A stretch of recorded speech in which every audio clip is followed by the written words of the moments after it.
A lot of people seem to think the 49ers have no chance to win the Super Bowl this year. They lost too many good players. Their defense isn't going to be good. There's lack of depth on the roster. I'm here to tell you none of those reasons hold up, and I have proof.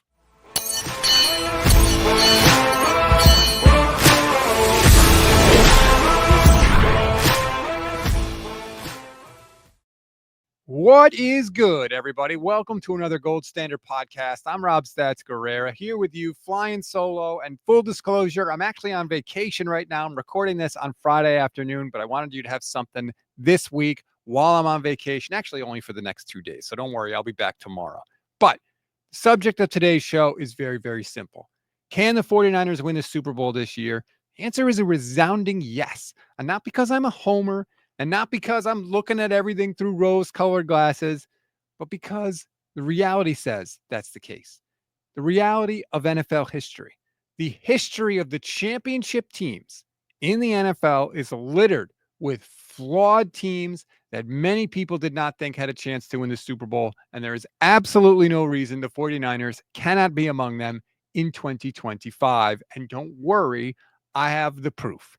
And all of this comes from an article that was posted on ESPN.com about the 25 best teams in the last 25 years.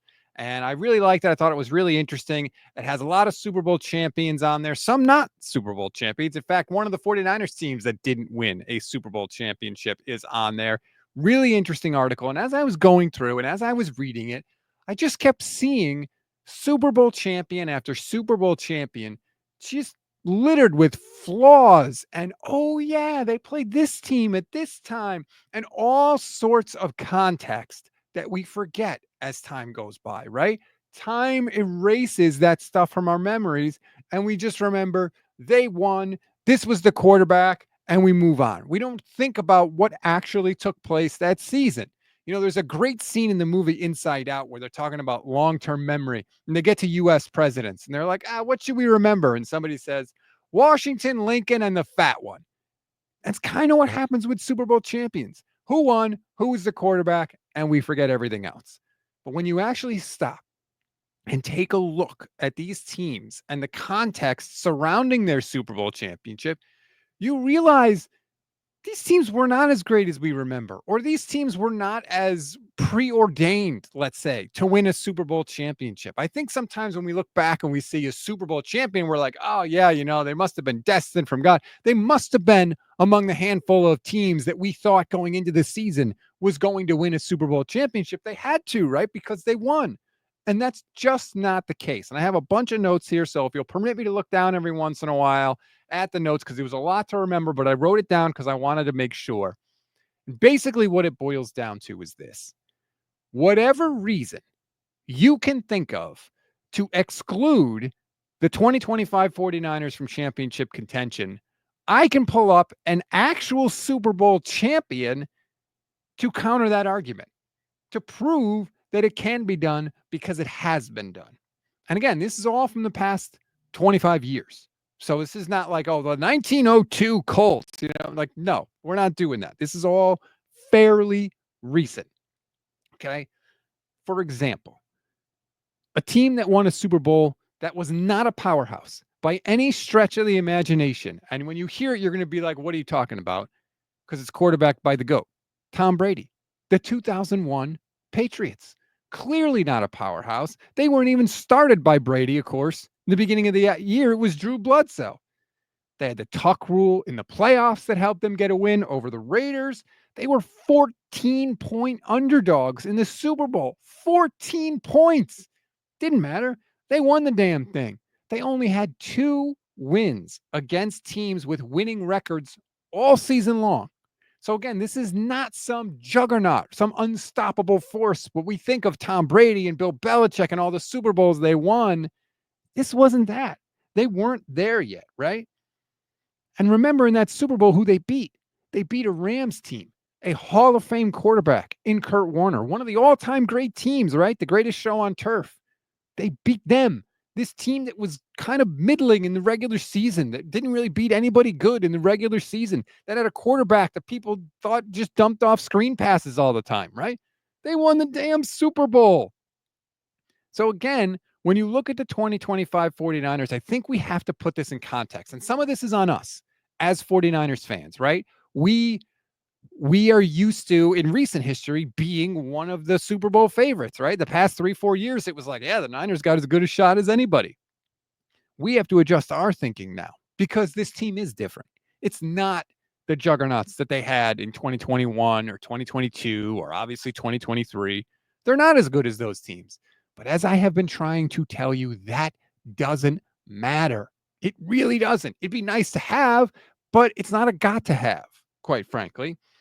How about, let's see, the 2006 Colts, excuse me, a team that had all sorts of questions about the defense, right? Because that's what we're saying about the 49ers. Well, they've got, this defense is not as good. We don't know.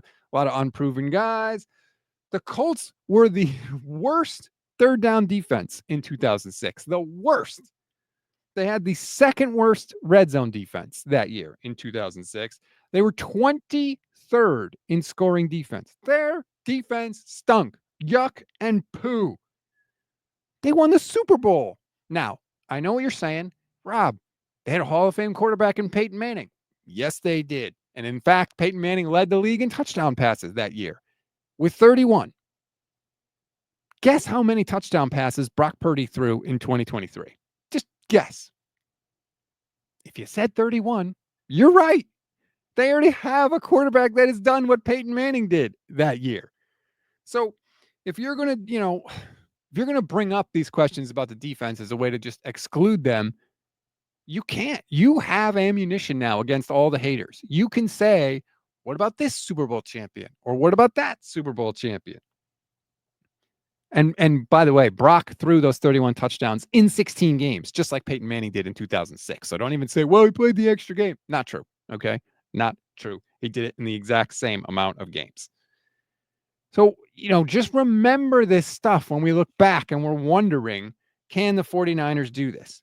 Now, maybe you're thinking, as I have said, that the 49ers need to be a team that just gets into the playoffs. Just get into the playoffs and we'll see what happens. Like, for example, the 2007 New York Giants. They beat the undefeated Patriots in the Super Bowl. You probably remember that one, right? What you don't probably remember is that in that run to the Super Bowl, the Giants beat the Packers, the Cowboys, and the Patriots. They played all of those teams in the regular season, and they went 0-4 against those teams. I know what you're saying. How could they go 0-4 when there's only 3 teams? Well, guess what? The Cowboys beat them twice in the regular season. But what happened? They get to the playoffs. They got hot. Eli Manning turned it on, and all of a sudden, boom, you're Super Bowl champions. And one other interesting thing about that Giants team, they had a very young defensive line that balled out, especially in the playoffs. Osi Umenyiora, Justin Tuck, Matthias Kiwanuka, Barry Cofield. All of those guys were mostly young. And they had Michael Strahan, who obviously was older, but still really, really good. Just saying, team with a young defensive line who can hopefully get after the passer, maybe not as good in the regular season, all of a sudden turns it on in the playoffs, kind of sounding a lot like the 2025 49ers could be, right? And we certainly think that Brock Purdy can play a hell of a lot better than Eli Manning. Eli Manning in the regular season was not great, led the league in interceptions multiple times. So I'm just saying, and none of this guarantees anything. I get all of that. But I think that if I were to say, hey, the 49ers go into Super Bowl this year, you would say, or people would say to me, you're crazy, right? You got the 49ers goggles on. You're not being objective. And all I'm saying is just keep looking at the history. I can go on, right? If you want to say maybe they just need to get lucky in the Super Bowl, that can happen too, right? The 2014 Patriots got lucky in the Super Bowl because the Seattle Seahawks got down to the 1-yard line with 26 seconds left and decided to throw. And Tom Brady's sitting on the sideline watching a Super Bowl title slip through his fingers. And instead, Russell Wilson throws the pick because Pete Carroll decides to friggin' pass the ball. And all of a sudden, the Patriots are winning because Malcolm Butler intercepts the play. Still one of the craziest things of all time. And one of my favorite camera shots of all time is Pete Carroll after the interception, because so often networks, I don't have to tell you, would show Pete Carroll after a good play, chewing the gum, running up and down the sideline. The zoom in on Pete Carroll's face when they lost that Super Bowl was chef's kiss, pure art, and I will never, ever, ever forget it. Maybe you're saying the 49ers need a miracle to win the Super Bowl, right? Or a miracle to even get to the Super Bowl. Guess what? Sometimes that happens too, right? The 2012 Ravens, the Super Bowl champion Ravens, the team that beat us in the Super Bowl that year, needed an absolute miracle to even get there. Remember, that was the Raheem Moore play where Joe Flacco throws the bomb against the Broncos at the end of the game. Raheem Moore completely mistimes the jump. Ravens complete it, touchdown. All of a sudden, they're in the Super Bowl. And of course, we all know the Ravens got help from the officials on the fourth down play at the end of that Super Bowl when the Niners are going in the damn end zone to win that thing. And they don't call the holding against the holding on Michael Crabtree, I should say. Again, another example of a Super Bowl champion and a champion that the 49ers could do the exact same thing this year. How about the 2020 Patriots with Tom Brady? We all remember them. 2020 Patriots, 2020 Buccaneers with Tom Brady. We remember them, right? Sometimes you get in because the other team does something dumb. That helped Tom Brady that year. They didn't win the division in 2020, lest we forget. So they weren't even in the best team in the NFC South, right? Their first playoff game, they played against Washington that year. And it wasn't even a Washington team that was 500. They were 7-9. And they didn't have their starting quarterback. Alex Smith was hurt. It was actually Taylor Heineke that played in that game. He actually kept it close, believe it or not. But that was the first playoff game that Tom Brady and the Buccaneers played that year. Does anybody remember that? Nope, we don't. These are the details that are lost to history. This is what I'm telling you.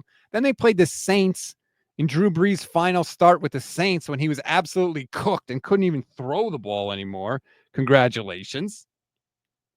And then they played the Packers. Remember what happened at the end of that Packers game? They get down to the 8-yard line. They're down by 8 points. There's 2 minutes left in the game. And Matt LaFleur says, we're going to kick a field goal and trust our defense instead of letting Aaron Rodgers go for it on fourth down to get the touchdown and maybe get the 2-point conversion to tie.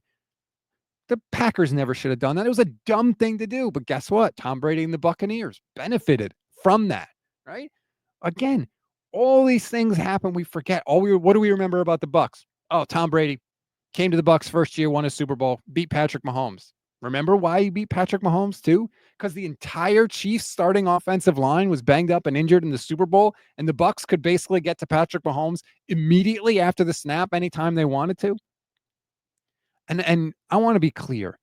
I'm not trying to take away anything from any of these champions. They're champions. They won the Super Bowl. They deserve it. That there's no asterisk, none of that. I'm not saying they're not deserving. I'm not saying any of that. Sometimes I think we think of Super Bowl champions as these all-time teams, and sometimes in a given year, crazy stuff just happens. And if the 49ers had won a Super Bowl in 2023, they would have been among those elite, incredible all-time teams because they were so good, but they didn't. But not every Super Bowl champion is like that. We've seen a bunch recently because the Chiefs keep winning the damn thing. I know the Eagles did this past season, but the Chiefs are in the middle of a friggin' dynasty. So we think of like, oh, your Super Bowl champion has to be, these all-time, everlasting. No, not really. Sometimes you're just the best team in a given year. Sometimes you're just a fluky team in a given year. How about the Rams? If you want even more recent history, the Rams in 2021. Talk about hitting the scheduling jackpot in the playoffs, okay? The Rams did not have to face the number 1 seed that year because that was the Green Bay Packers. Guess who beat them? The 49ers. The Rams did not have to face the number 3 seed that year in the NFC. They were the Dallas Cowboys. Guess who beat them? Your San Francisco 49ers. The Rams were a 4 seed that year. We know what happened in the 49ers game. Jimmy Garoppolo couldn't gain a positive yard in the last 12 minutes of the game, which is unbelievable. But then look at the other side for the Rams that year. Who did they play in the Super Bowl? They played Cincinnati, who was also a 4 seed that year. Remember, that was the year that the Titans were in the playoffs and the Chiefs beat the Bills in the 13-2 game. The Bills were the 2 seed that year. So the Bengals didn't have to play the 2 seed. They beat the Chiefs. The Rams team in 2021 was 2-5 against playoff teams that year. They were not some juggernaut. They got Matthew Stafford, who played really well, and they got some breaks along the way, and they took advantage of them. And that is the key. And that is why they don't have to apologize to anybody. They don't have to give the trophy back, because all these things are opportunities, and all what makes these teams champions is because they took advantage of the opportunities. And what has made the 49ers not be champions, both in 2023 and in 2019, is the fact that they didn't take advantage of those opportunities. And I should point out, too, the Niners teams that got to those 2 Super Bowls under Kyle Shanahan got some of these very same advantages I'm talking about. I'm not going to act like they are not the beneficiaries of some good luck and good fortune. They absolutely are. Every team is. You can't get to the Super Bowl unless you have that kind of luck and that kind of good fortune. So I don't want to, you know, separate the 49ers from any of this. But I'm just trying to explain that NFL history is littered with teams that have won the Super Bowl all kinds of ways. Some teams storm through the regular season and kick everybody's ass and dominate on offense and dominate on defense. And there's no doubt they're the best team by the time the smoke clears. Some teams kind of stink in the regular season, get a low seed in the playoffs, and then get hot. Or then get a play like the Tuck rule, like the 2001 2001 Patriots did, right? Sometimes you're the beneficiary of that. So it's all kinds of ways. Even the Chiefs in 2022. If you want to say the 49ers defense is too young, there's too many young people on this defense for it to be a championship defense. Allow me to present the 2022 Chiefs. They had the 3rd youngest defense in the entire NFL. 7 of their 10 most used defenders were on rookie deals. We don't remember any of that this year. Nope. Now, they had Patrick Mahomes, who won the MVP. I get it. But that Chiefs team was carried by their 3 stars. Mahomes won the MVP. Travis Kelce had over 100 catches and 12 touchdowns. And Chris Jones was an absolute monster with 15 and a half sacks and like 29 quarterback hits from the defensive tackle spot, which is utterly insane. But that's how they won the Super Bowl. Gee, do the 49ers have a really young defense with a really good defensive coordinator and a quarterback that's capable of being in the MVP conversation, and a veteran tight end who's capable of going bonkers, and a pass rusher that's capable of getting 15 sacks in a year? Yeah. Like that is such a copy of this 49ers team. Heavily dependent on star performances from star players. And that's exactly what the 49ers are going to be in 2025. Absolutely. So there are just scores of Super Bowl teams. Go back and look for yourself. You can check it out. 2018 Patriots scored 1 touchdown in the Super Bowl. That was good enough. They beat the Rams that year. How about the 2015 Broncos with Peyton Manning, his 2nd Super Bowl, right? He got benched during that year. They were 19th in scoring that season. They turned the football over 31 times. There is no code. There's no guaranteed way to win a Super Bowl. It's not like you follow this rubric and you win one, and you could only win one that way. There's all sorts of different ways to do it. If you're the 2025 49ers, maybe you struggle. You know, their schedule this year, if you look at it, it's really heavily split, home and road, especially early in the year. They are on the road a lot early in the year, and then at home, or they play at home, I should say, later in the year. Most of their games are going to be pretty close. They're on the road to week 1 against Seattle, on the road week 2 against New Orleans, week 5 against the Rams, week 6 against the Bucs, all road games. Maybe the defense kind of struggles, right? Maybe you go 500 during that stretch. But then halfway through the year, defense starts to gel a little bit, right? Brandon Ayuk comes back. Maybe he comes back a little earlier, but he doesn't really look like himself, and kind of rounds into form halfway through the year. And then you go through the back half of the schedule, and it's, Cleveland, November 30th, Tennessee against arguably maybe Cam Ward starting at quarterback that year, the Colts, the Bears, the Seahawks, and all of a sudden, you win 4 out of your last 5, something like that, maybe 5 straight, who knows? And you go into the playoffs hot, and you got a hungry defense, and a defense that's feeling itself a little bit. And who knows what the rest of the NFC looks like? Who knows? So I'm just saying, let's not rule anything out. And not ruling anything out and going into this season, hoping that the Niners can win a Super Bowl, not expecting, but hoping if everything breaks your way or a few things break your way that you could be in the Super Bowl is not unrealistic by any stretch of the imagination whatsoever. And I just think that, it's okay to hope. It's okay to think that. Hell, it's July, middle of July, July 18th is when I'm recording this. Why can't you think that your team's going to win this Super Bowl? If you think they have no shot, then why the hell are you listening to this? And why the hell are you going to watch this season? That's why they play the games. And I just wanted to point out that NFL history is full of teams that didn't look like they were Super Bowl champions, didn't even play like they were going to be Super Bowl champions for huge parts of the regular season and even parts of the playoffs, and yet still found a way to get it done. And there is no reason at all why your San Francisco 49ers cannot be one of those teams. And hopefully they will. And regardless of what happens, we will be here with you along the way for what a crazy ride it's going to be. That's a wrap on today's show. Thanks, everybody. Appreciate it. I'll be back tomorrow. Don't worry. We'll have our regular Bully Ball show. It's going to be a ton of fun. Enjoy the rest of your Monday.